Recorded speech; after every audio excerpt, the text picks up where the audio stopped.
Hello everyone, welcome to my YouTube channel. आज मैं आपको एनसीईआरटी मैथ्स क्लास 6 एक्सरसाइज 3.6 से इसका क्वेश्चन नंबर 3 कराऊंगी। देखिए, इस एक्सरसाइज का लास्ट क्वेश्चन है हमारे पास। एचसीएफ ऑफ को प्राइम नंबर्स 4 एंड 15। आपको जो 4 एंड 15 नंबर्स दिए ना बच्चों, ये नंबर्स को प्राइम है, ठीक है। Was found as follows by the factorization. ठीक है, आपको यहाँ पर जो ये नंबर दिए हुए हैं इनका फैक्टराइजेशन आपको नीचे दिया है। 4 का क्या हो गए फैक्टर्स, 4 के फैक्टर्स हो जाएंगे 2 इंटू 2, ठीक है, 2 2 ज़ा 4 हो जाएगा, एंड 15 का हो जाएगा 3 5 ज़ा 15, तो 3 इंटू 5 हो गया। Since there is no common prime factor, इसमें इन नंबर्स में ये जो फैक्टर्स आपको दिए हैं ये प्राइम नंबर है, ठीक है। इन प्राइम नंबर्स में कोई भी नंबर कॉमन नहीं है, ठीक है, तो कोई भी कॉमन फैक्टर नहीं है।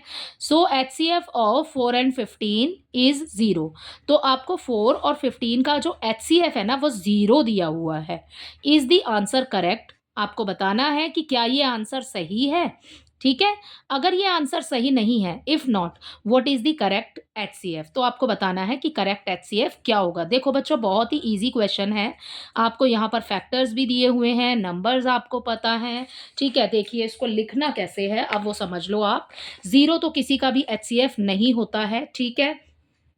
एक 1 होता है जो कि यूनिवर्सल फैक्टर होता है, जो सभी नंबर्स में आएगा ही आएगा।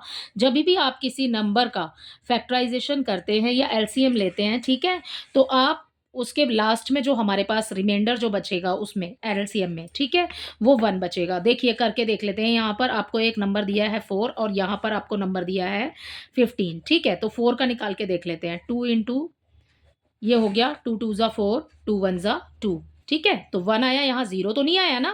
अब 15 का देख लीजिए। 15 का 3 से कर लेते हैं। 3 5 ज़ा 15 एंड 5 1 ज़ा 5, ठीक है। 5 का टेबल आपने 1 टाइम काउंट किया तो 5 आया, ठीक है। तो दोनों के आंसर में 1 आ रहा है, लेकिन किसी भी तरीके से हमें 0 तो नहीं मिला ना। तो अब आप यहाँ पर लिखेंगे so the answer is incorrect, या फिर आंसर इज नॉट करेक्ट। सो यहाँ पर आपको क्वेश्चन में लाइन दी है, ये हैं इसके फैक्टर्स, ठीक है। सो आप यहां पर लिखेंगे इसके आंसर में।